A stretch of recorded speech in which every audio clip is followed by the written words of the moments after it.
flood warning for small stream in northwestern Madison County, east central Onondaga County, until 8:15 a.m.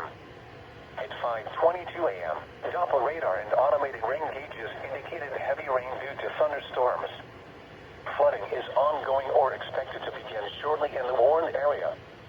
Between 1 and 2 inches of rain have fallen. Some locations that will experience flooding include Sullivan, Chuttenango, Canastota, Cazenovia, Perryville, Chuttenango Falls State Park, Moron, and Old Erie Canal State Historic Park. This includes the following streams and drainages: Munger Brook, Bishop Brook, Limestone Creek, Lake Brook, Oneida Creek, Chuttenango Creek, Oville Creek, Canastota Creek, and Connesauranga Creek. Additional rainfall amounts up to 0.5 inches are possible in the Warren area.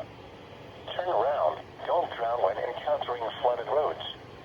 Most of flood deaths occur in vehicles. Stay away or be swept away. River banks and culverts can become unstable